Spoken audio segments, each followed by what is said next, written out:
The 5-minute bell. And in your 5 minutes, if you take a look at the folders on your table, you will see something that will get you ready for the presentation today. There is a brochure titled Accelerating Company Valuation, Exporting, Why Exporting Makes Sense for Wisconsin Companies. So take a look at that over the next 5 minutes, and we'll get the program started shortly. Thank you.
Please rise and join me in the Pledge of Allegiance.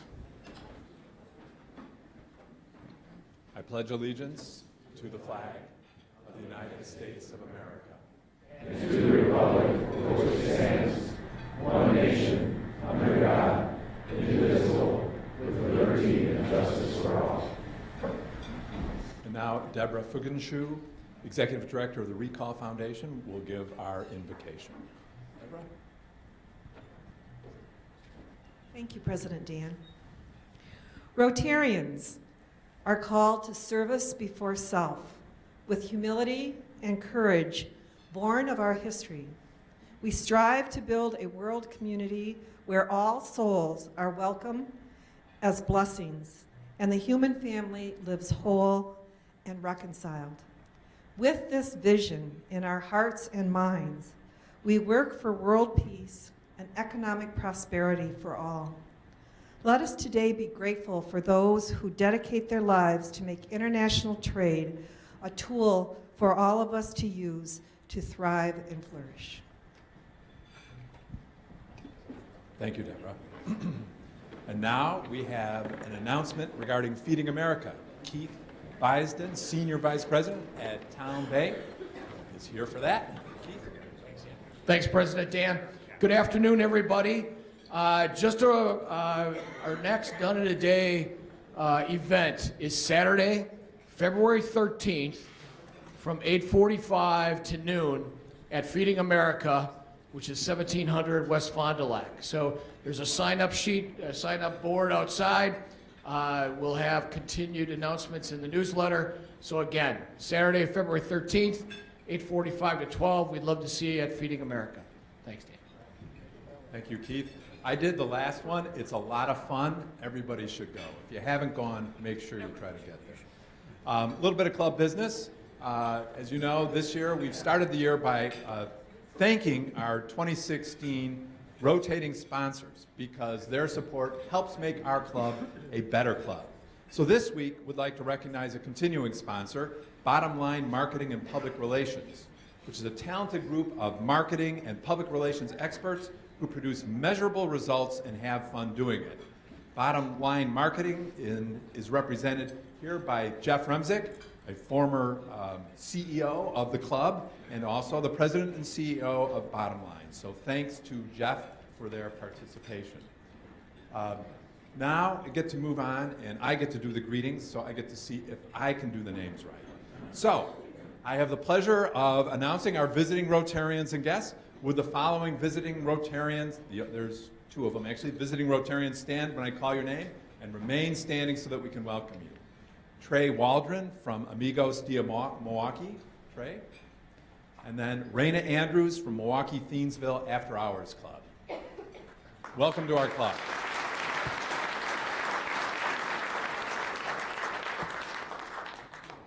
And now, with the following guests, please stand when I call your name and remain standing so that we can welcome you.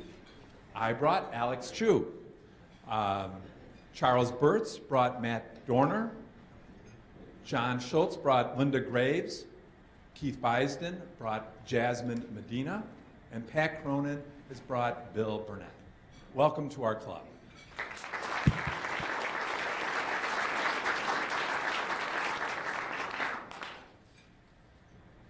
So let's talk just a little bit about membership.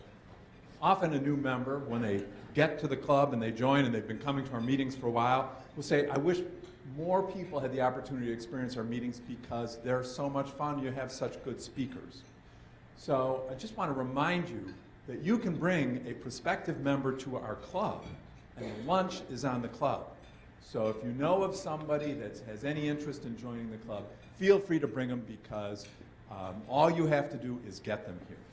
Also, between now and the end of June, we have a special going on. So, the last Tuesday of every month, if you bring a guest, the guest is free. So it doesn't have to be a prospective member. It can be your spouse. It can be somebody from the office. It can be somebody you meet on the street. Feel free to bring them in. The last Tuesday of the month, they're free.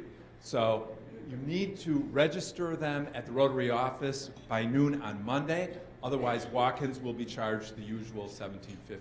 But we think it'd be great if more people get a chance to experience our meetings because they really are one of the high points of our club experience. So we think that would be good for us all.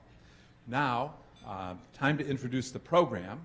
Today we're going to hear from one of our frequent moderators. I think he should get a, sort of like frequent flying points for this. But we're going to have an international trade discussion moderated by Steve Walters. Steve has been the senior producer for WisconsinEye since 2009. Before that, he was the Madison bureau chief for the Milwaukee Journal-Sentinel and the Milwaukee Sentinel. He was named the Journalist of the Year by the Milwaukee Press Club in 2012, and he was a part-time journalism instructor at UW-Madison for 22 years. So please, let's welcome Steve Walters.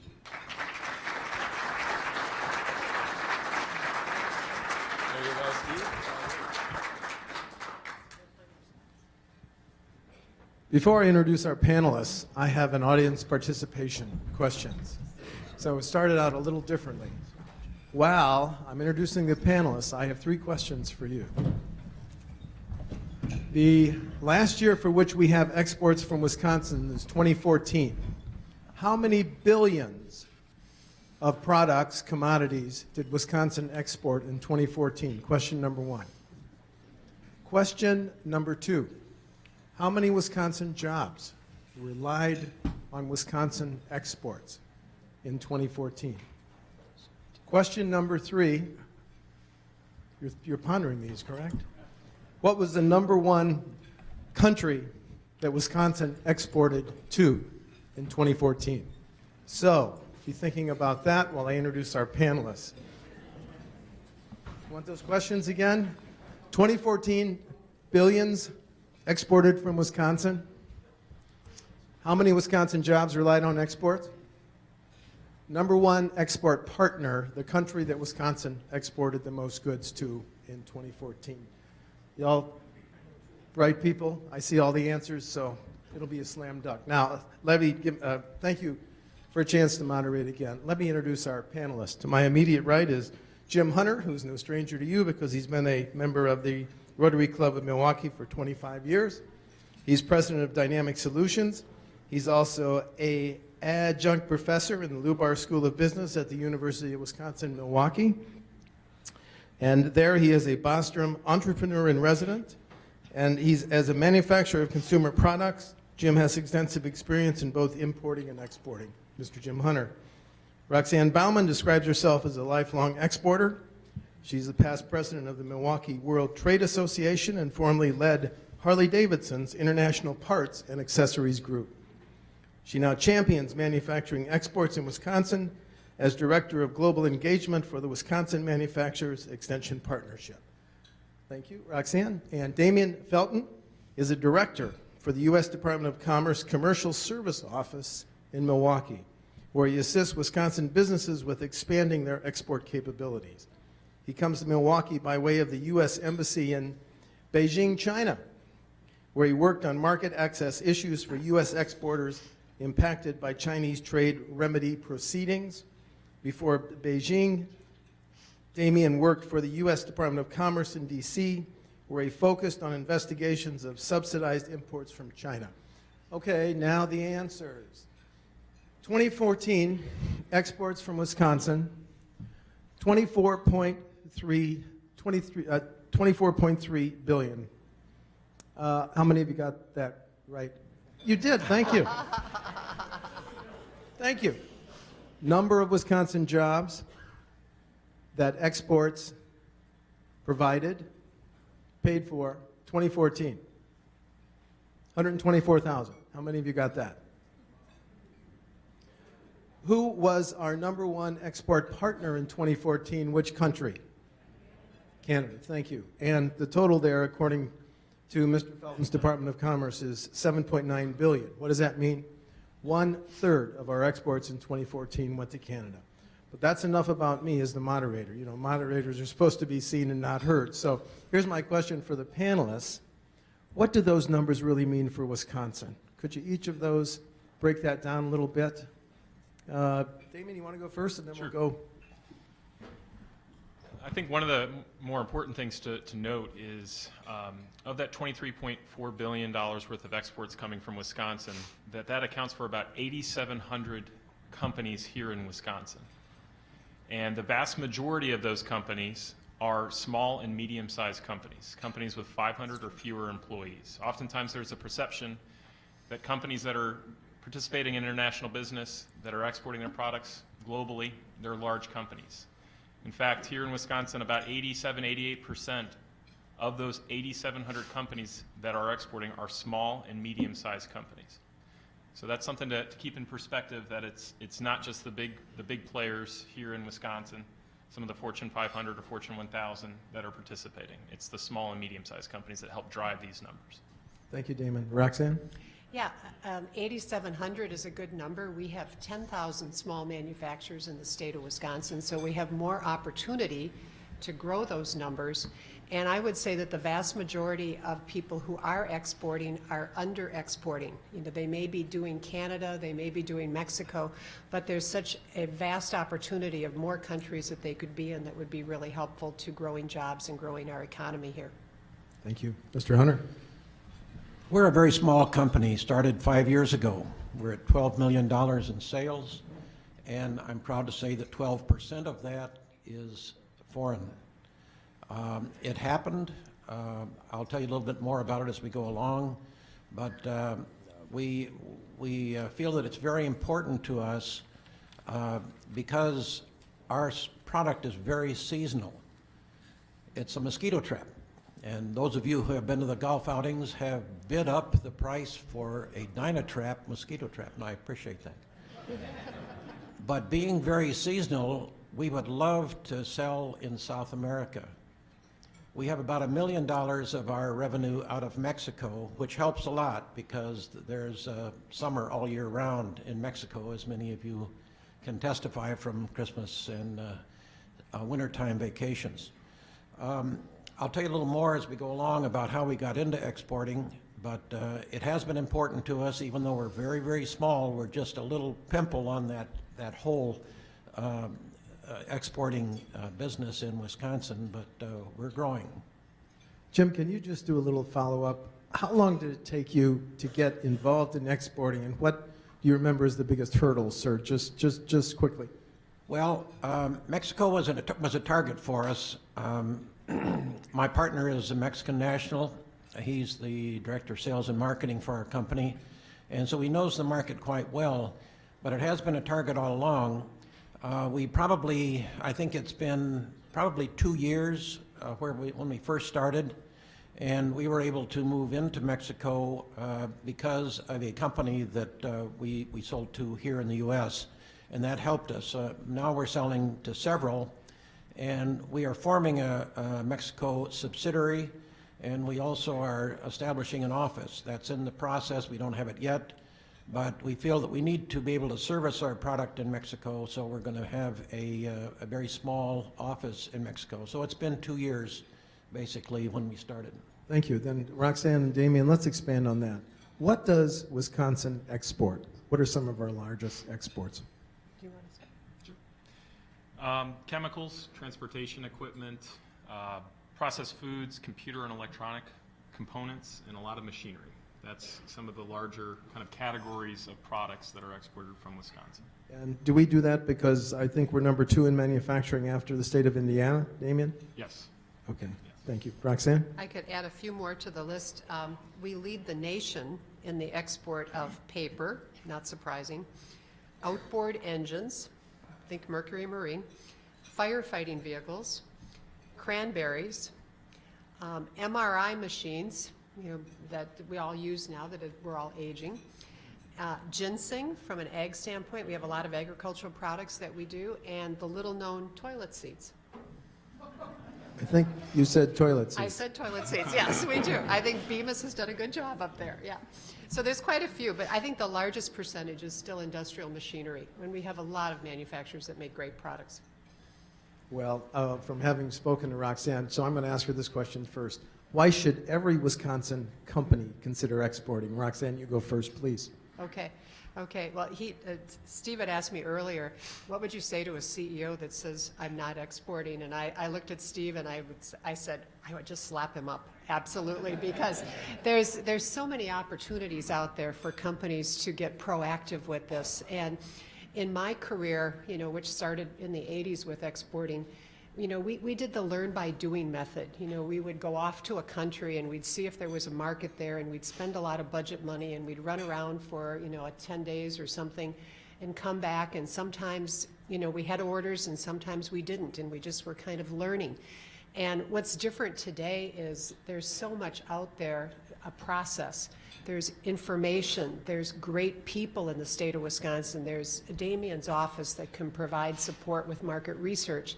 We can really figure out what are your best opportunities with the least risk, greatest opportunity, greatest ROI, and then figure out how fast we can pull it to the bottom line and go beyond break even and try to get a company to about $150,000 sustainable business so they can pour that back into a headcount to drive it and then build jobs and fill up capacity in these manufacturing firms. Jim, before I get to Damian, my question is this. You must get asked, as your company's been exporting for 5 years, sir? Not quite. It's Okay. more 2.5. You must get asked by your fellow CEOs, why should I consider exporting when you have all these wild card cultural factors? How do you answer, Jim? It's not as hard as it looks. You may have difficulty with the first export, and I can give you an example. We got an inquiry from Zambia, and it was a nice inquiry. As small as we are, it was a $60,000 container load. And we got the inquiry in June of last year, and we shipped the product, the container, in September.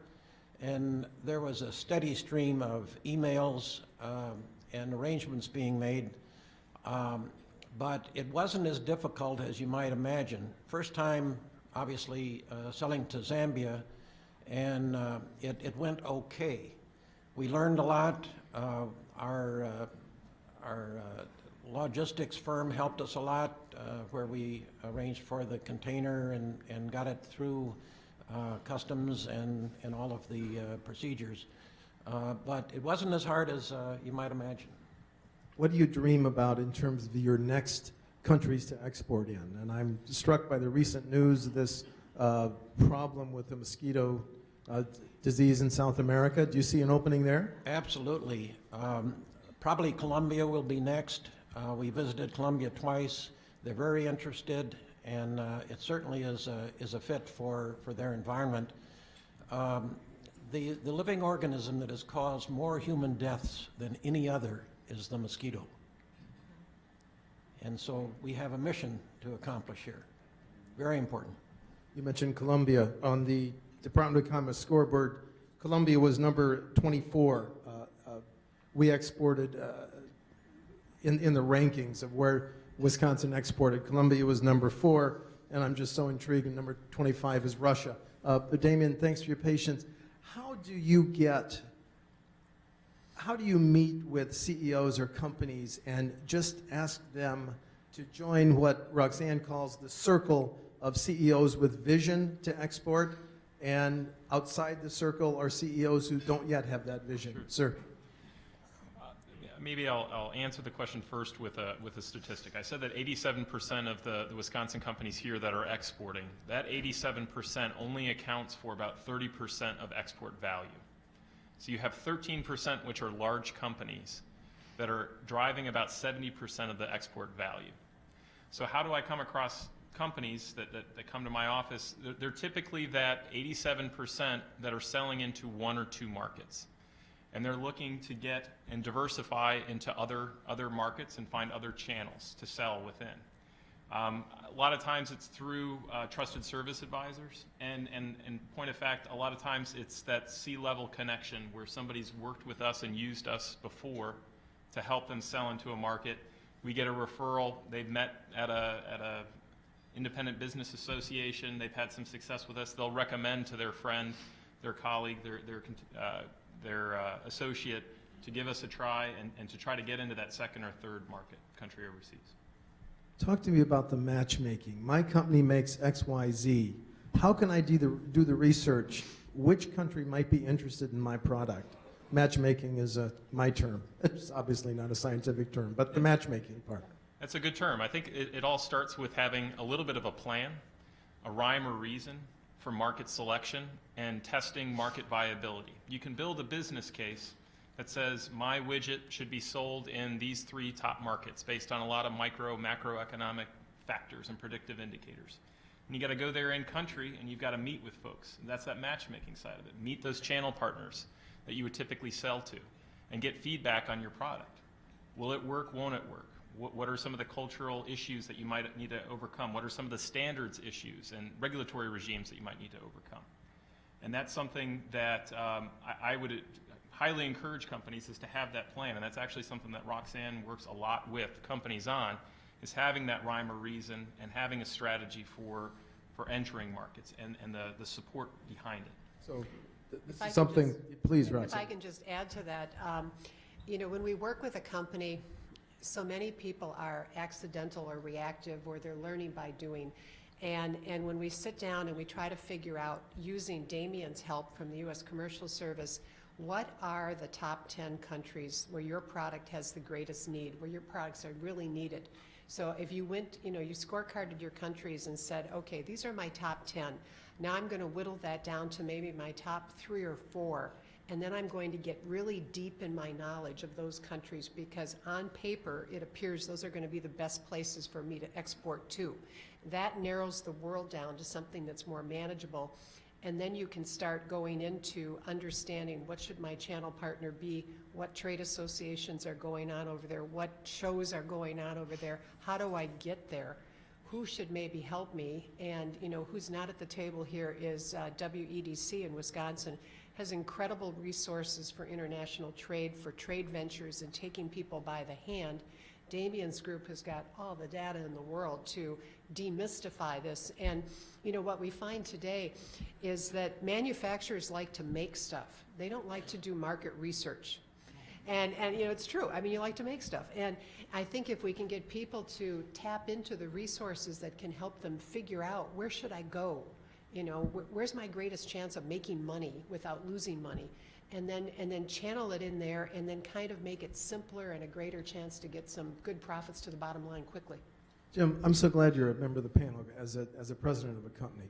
When you look at new exports in new countries, what factors do you consider? Because as we got ready for this panel, you said something about Saudi Arabia. Can you talk about Saudi Arabia, sir?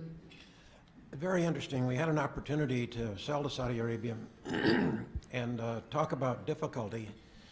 We presented our product, which had a very nice multicolored display box, but it pictured a woman.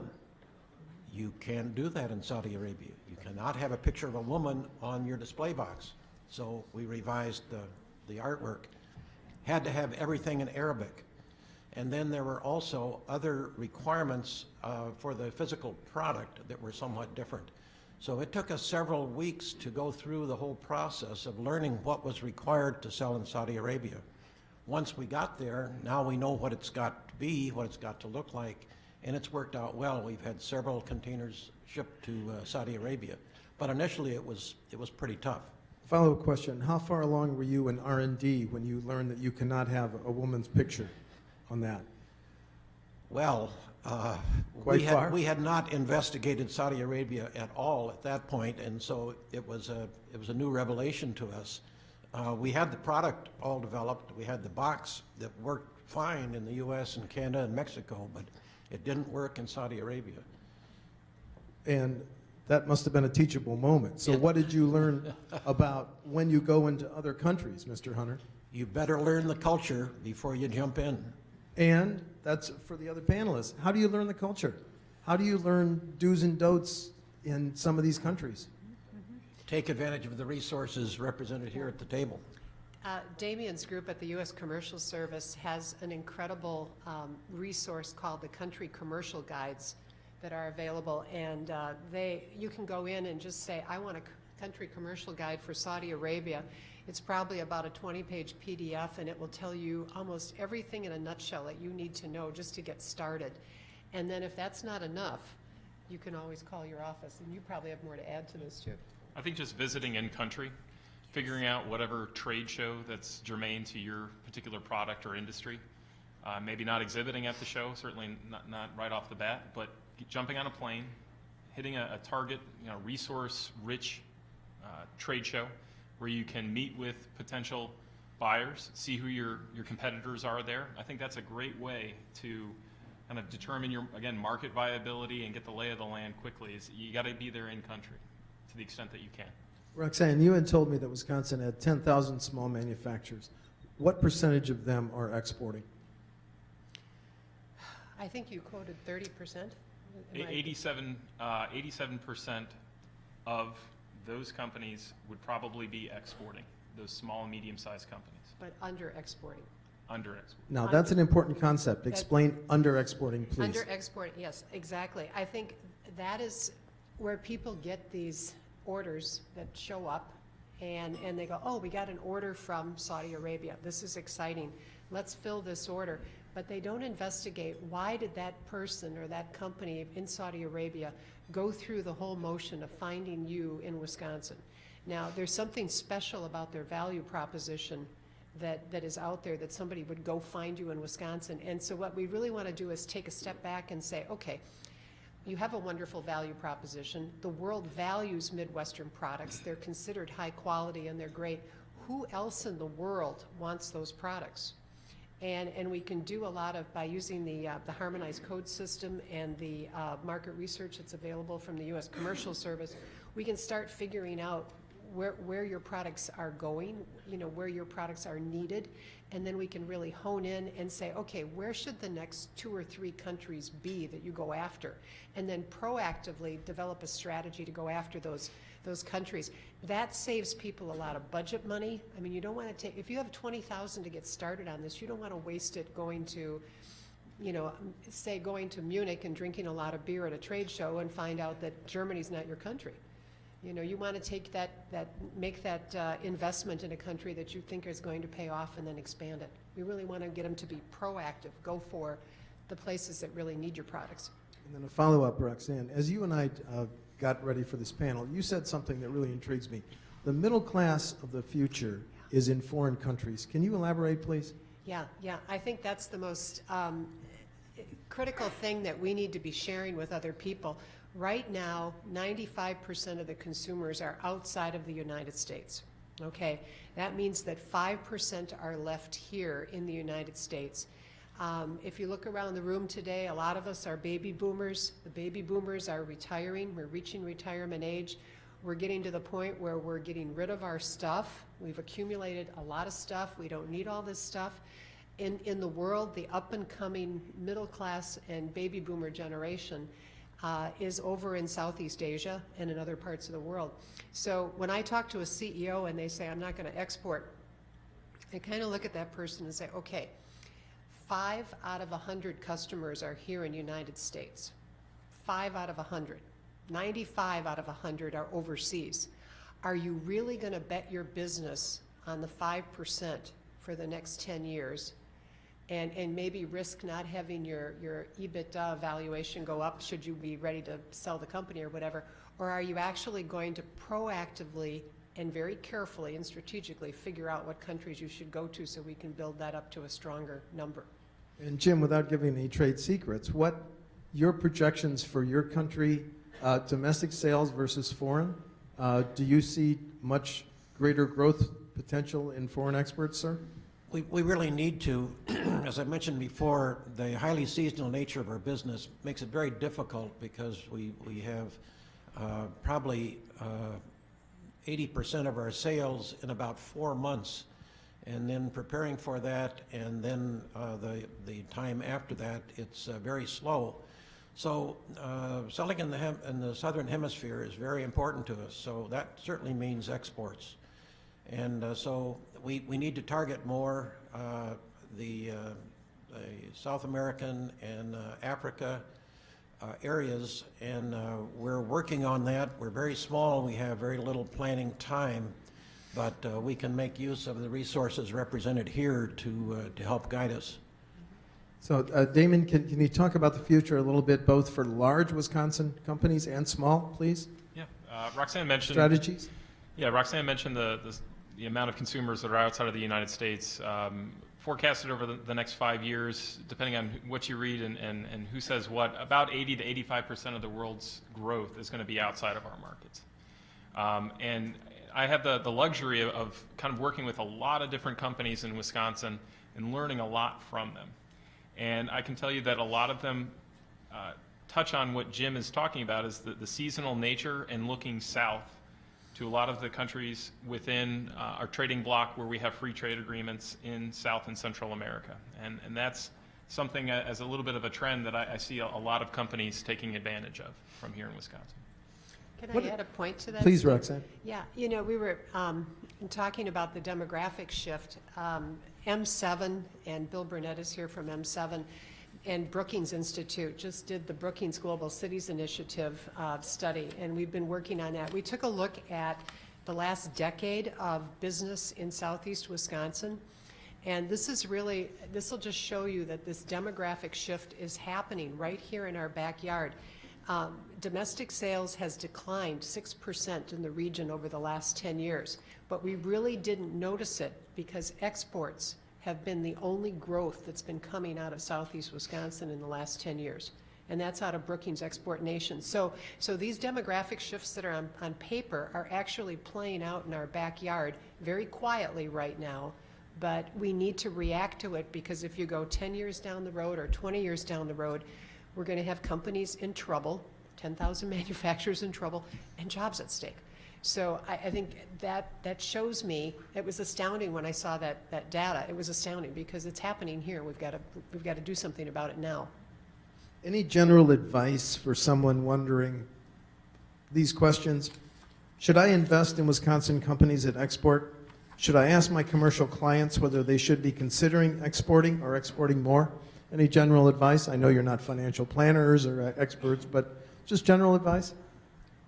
I mean, Roxanne touched on it. Valuations of companies are often tied to companies that have diversified revenue streams. Exporting provides that.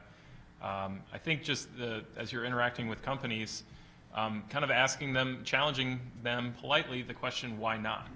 There are a lot of reasons why not, and oftentimes people get fixated on kind of the fear factor of, I might not get paid. And I think that's an understandable concern that a lot of small businesses deal with. But there are a lot of methods to mitigate that risk of getting paid. And frankly, you can risk not getting paid here by selling here in the United States. Above and beyond, there are too many scams out there. I might not get paid. To Roxanne's point, the longevity of your company depends on getting over that fear factor of that simple point. And there are a lot of tools to get paid, to ensure that you get paid. I can talk to that. We sold to Nassar in the Maldives. I don't know how many have been to the Maldives. It's one of the best scuba diving places in the world. It's in the middle of the Indian Ocean.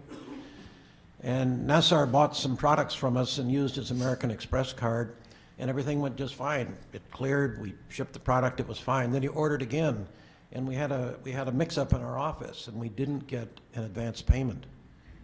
So Nassar became my new best friend because I called him weekly until finally he said, I really want to buy products from you and I'm good for it. But it took me 6 months to get it. We learned that when we get an order from Nassar, we get the money in advance. And he's continued to order. One of the the Zambian order that we got, we asked for 50% with the order, and then 50% payment when it was ready to ship. Not when it was on the ship, but when it was ready to ship.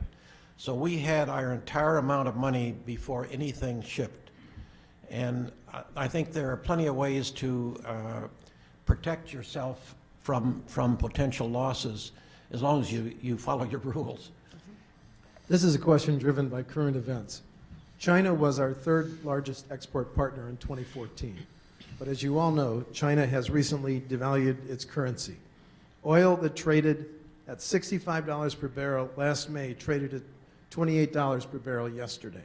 The Dow Jones Index that hit 18,300 in March opened at 15,900 this morning.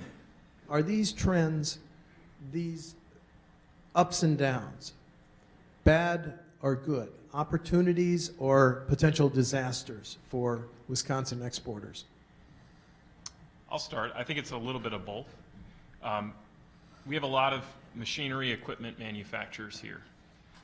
If you think about the cost of their production, they're relying on, to some degree, commodities and raw materials. When those materials are cheaper, their cost of production is lower, and that helps them kind of hedge against a strong dollar. Now, it's taken some time. I know some companies I've been working with that have been selling, big pieces of capital equipment, that strong dollar over the last 1 or 2 years has been tough for them. But they're now starting to see the benefits of some of their raw material pricing going down, which allows them to then recoup some of that profit margin that they were losing because of the strong dollar. So I think it's a mixed bag. You can see the commodity prices are going down. You got to think the U.S. is basically a net, purchaser of commodities that's going to, in some way, help us with our cost of production. Jim, you've got some real skin in that game. Absolutely. Our sales in Canada have gone down this year a little bit. The Canadian dollar and U.S. dollar relationship has changed over the past 10 years, and it's not as favorable for us exporting into Canada. But we think we can buck this trend because we've got a good product, and we did hire a rep working with us in Canada. And even though the cost to the Canadians seems higher than it was, we believe that we'll be able to stem the tide. I've got 2 more questions before we go to your questions. Here's one. Those of us who've been covering the Capitol for a while, we note it every time the governor leads a trade mission. Can you talk about the value of trade missions? And those can be expensive, but generally, the value of trade missions, Roxanne, you've done. Sure, I'd be happy to. I think trade missions, the state of Wisconsin does a fabulous job now of leading, they call them trade ventures without the governor and trade missions with the governor. They can go both ways. With the governor, it can definitely open up a lot of new doors and high levels that can be very helpful to companies, introductions that they normally would not get. On a regular trade venture level, they really focus in on the commercial aspects of getting the company out to the market, showing them around, and the folks that are working in the International Department of WEDC have really strong backgrounds in manufacturing and business. I mean, gone are the days of the, quote, government bureaucrats, that just talked about it, that didn't know about it. I mean, Damian's been out in the field, WEDC folks are out in the field, they know how to take people to market. And right now we have an Export Tech China group, companies that they have Wisconsin products that are needed in China. We started putting their strategy together, and they are out in China right now, been taken by the hand by the state of Wisconsin into the second-tier cities in China to actually find customers, find people on the street, and then they're going to come back and finalize their plan. So it's exciting. They're doing a great job with it. It's a great opportunity, and the resource is fabulous. Jim, have you ever been on a trade venture or mission, sir? This was quite different. It was with the World Trade Association from Milwaukee. Been many years ago, but my mission was to find a supplier in India for another product, another company that I own, and it was successful. It was exposure to the right people, and I think there's some similarity to what they did. It was a world conference of World Trade Centers in Mumbai. And we were able to find a supplier that's been with us for now 15 years. And so it was very beneficial from that standpoint. It wasn't the other side of exporting, but in that case it was importing. Any PS on that, Damian, or no? No, it's just another opportunity, depending on a company's comfort level, to go over with a group of like-minded people, or if you wanted to go it alone. But I do think, as Roxanne mentioned, it's a great opportunity. A lot of doors are oftentimes opened when the governor goes, or meetings are kind of set up for you. It gives you a little bit more bang for your buck and a return on your time. Thank you. This is the last question before we go to your questions. I see the eyes glaze over when I say Trans-Pacific Partnership, and my eyes are glazing over too. It's thousands of pages long, yet when I looked at it, this will be the outline that will guide future trade by Wisconsin with some of our most important exporting partners. Countries like Canada, that was number 1 in 2014. Mexico, China, Japan, Australia. So panelists, I haven't read the TPP, but no, here's my general question. Will the Trans-Pacific Partnership be good or bad for Wisconsin importers? Damian. Check to the power here. So let's talk just quickly about the TPP, Trans-Pacific Partnership. It's a culmination multilateral trade agreement with 12 different countries. I think there are 3 in particular that are new as far as having a free trade agreement with the United States: Japan, Malaysia, and Vietnam. And if you think of it from those, if you separate the other 9 or so that we already have some form of a free trade agreement with, and we just focus on those 3, Japan, Malaysia, and Vietnam. When we sign and actually implement a free trade agreement, trade and exporting to those countries increase. And if you think about those 3 markets, Japan, Vietnam, and Malaysia, as Roxanne mentioned, not just their geographic location, but where a lot of the growth economically, globally will take place, are definitely in at least two of those 3 regions. So I think there's always a balanced side of, well, what happens with the goods that are coming over here? And I think that's a valid concern, and depending on which side that you're looking at, there's different methodologies for computing what's beneficial and what's not. But I think just strictly on the export side, you can see, and probably will see, once TPP is implemented, which may be a year or 2 or more away, exports to these markets, these 3 particular markets, will increase. I'll give you an example. Machinery. Wisconsin exported about $165 million worth of machinery to the 3 new TPP countries. Right now, the maximum import tariff that those products are facing is 59%. When TPP goes into effect, that will go down to 0 immediately.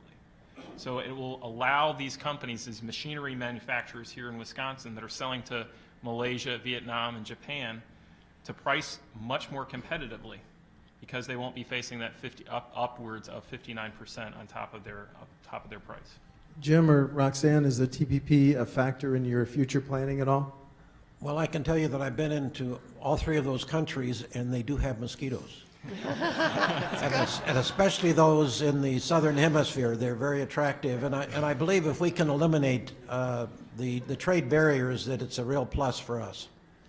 Yeah, I think it's definitely a complex trade agreement, and it's been under wraps for quite a while that they've been negotiating it, so we're learning more about it. But I think if you look at the demographics, when you've got 2/3 of the world's population over in that area, opening up trade in some form and making it easier will only help existing exporters, make it easier for new exporters to get in. And probably the wild card is, does it create a competitive disadvantage here in the United States for products that are coming here that will have less tariffs? That we don't know. So I guess if I were looking at it, I'd be looking to see, has anybody done an analysis on the job front on what it might take? But regardless, we have to work closer with that whole region, because that's where the population is. That's where the customers are. Just a footnote. Damian said that the TPP opens us to 3 new countries. One of them, Japan, was our 4th largest export partner in 2014, and Vietnam was our 37th. We have about 10 minutes left for your questions, please. Oh boy. Sir. Are there any services that export well in your experience? Are there any services that export well? Yes, and why I'm pausing is I spend a lot of time working with companies that bend metal, make a widget, they make a product, a finished good. On the service side, it's definitely on the technology side, and my colleague Corrine, who handles kind of the Madison-Dane County area, would know more than I would on that. But there are service opportunities, and in fact, a lot of the figures coming out of Brookings or whatever think tank that you want to look, that's really our competitive advantage oftentimes in the global marketplace is on the service side. As Roxanne mentioned, that with this heavy legacy of manufacturing, that's what I work on primarily. Did you have a question? Yes, the import-export bank, has that, if that went away, which doesn't look like it will now, would that have any effect on Wisconsin exporters in terms of the security of their The Export-Import Bank, as you're well aware, was a subject of a major impasse in Congress. It's going to stay around. But had that gone away, impact on Wisconsin exports? I would say yes, because most of the people that were served by that, despite what the media says, were really the small to medium-sized manufacturers. And we pulled some data in Waukesha County and listed out all the companies, small export tech companies that have gone through and got that protection that they couldn't have gotten from a local bank without making it very costly. So I think it's a very good starter place for a lot of small manufacturers, and a good thing that we have it. It's more of an economic development organization than a bank. But you know, I think it's good that we have that in our back pocket. Damian, maybe you've got comments on that too. Yeah, just what Roxanne was saying, the vast majority of the users of XM Bank's products are small and medium-sized companies. They're going to XM Bank primarily to ensure that account receivable, to ensure that they get paid. And that allows them to be more competitive in the global marketplace. Instead of saying cash in advance, 100%, they can put a term on, or an account receivable on some of that, which allows them to be more competitive with their foreign competition, the Germans, the South Koreans, the Japanese. And they're also relying on XM Bank for buyer financing, and that's usually where the press comes in, that the big companies are using that to finance their buyers. But you can't forget about the vast majority of users are the small companies that are relying on that to mitigate their risk of non-payment. Jim, as a small company, We're not using it now, but I suspect we will as long as it's still available. good question. Sir? What's been the impact of the internet and related developments like social media on exporting? I can answer that. Sir Richard Branson has an island. It used to be called Mosquito Island. It's now called Nectar Island because they have Dynatraps all over that island. He learned about our product through the internet. There you go. What a wonderful example. Yeah. But, Yeah. thank you, Jim, for that example. I think it's made the world a smaller place, makes it easier for people to find us here in Wisconsin. What we need to do is make sure we've got our value proposition out there clearly, so when people find us, they know exactly what we bring to the party and the benefits. And then if we know what our top 3 or 4 countries are, let's translate that website into those languages so that those people can understand us. Yes, sir. Given the presentation we had from Byron Franz and the FBI, I think in December, and what was on 60 Minutes just 2 nights ago, what resources, if any, are available through your contacts to those exporters who are fearful of potential Chinese reverse engineering, thievery, etc.? It's tricky, and you mentioned Byron Franz, who's the special agent, FBI agent here in Milwaukee. He comes in and works with our companies one-on-one about protecting intellectual property, talking through, their trademark licensing. Have they got their trademarks? Are they enforceable? Are they ready to go?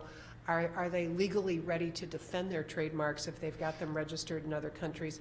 And he is actually, part of his job is to help Wisconsin manufacturers stay safe. And so we use his services a lot to make sure he's part of the team.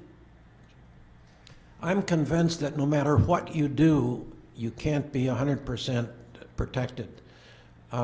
We've gotten to know our trading partners very well. I think of one man in China who I've known for 15 years. I know his wife, I know his daughter, I know his granddaughter. He knows all of my kids, he knows my wife, and they have visited us here in Milwaukee, and we visited in his home city. And I trust this man. And over 15 years, he's proven to be trustworthy, and hopefully the same from me. I think that's something that's going to help save our security, I think, because no matter how hard you try, if someone really wants to be dishonest or to hurt you, they can. So you want to deal with people that you can trust, and we're trying to do that. Jim makes a very valid point. International is a relationship business, and getting to know people and getting to build that trust between people is more important. It takes a little bit longer to build international business because they want to know who you are and what you value, and having that is really, it goes a long way to making for good business. Maybe time for 2 more questions. One here and one there. Yes, sir. Have there been any opportunities for Wisconsin companies doing re-export or resourcing materials that have been produced abroad packaging in Wisconsin and marketing for Wisconsin? Opportunities for Wisconsin companies that re-export. I'll have to admit that our product is made primarily in China. And I wish we could make it here, but if you go to the housewares department of any retailer and you turn the box over and look at the bottom, it says made in China for a very high percentage of the cases. Until we can be as competitive in cost as they are in China, we're going to have to continue to buy our product in China. And then we do redistribute throughout the world, primarily in the U.S., but throughout the world. Yes, sir. Jim, you mentioned that other countries have different customs, business customs. And one of the customs in some countries is to accept and expect bribes and kickbacks. Of course, that's against our federal law here in this country. Do you notice any implements or any barriers to U.S. companies marketing abroad because of they're getting beat up by other companies in other countries that are willing to do this bribing and kickbacks? Bribes and kickbacks to do business and to export. All I can say is that my experience has been that I've not been backed into a corner and required to give a bribe to get business. We had a guest here from Rockwell, I think, that talked about a very, very large order that they did not get because at the last minute a bribe was expected and they said no. We would take the same position, and you hope that you don't get into that position, but we haven't as of this point. We have to, otherwise you go to jail, right? Well, Exactly. One final question? Yes, ma'am. Mr. Hucker, how many people do you employ in Wisconsin versus We- the number of people yeah, in China? we have 25, and we also deal with a third-party logistics company in Milwaukee, and they probably dedicate maybe 5 people. So maybe 30 people for a $12 million business. And how many in China? We don't employ any in China. All of our work is subcontracted, so I don't know how many it would be. Okay, I want to respect your time. Would you join me in thanking Damian, Roxanne, and Jim?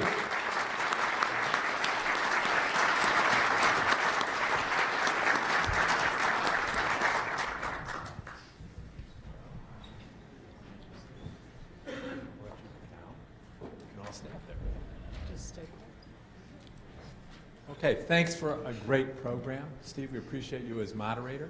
Jim, Roxanne, and Damian, thank you for educating us on international trade and the opportunities for Wisconsin manufacturers.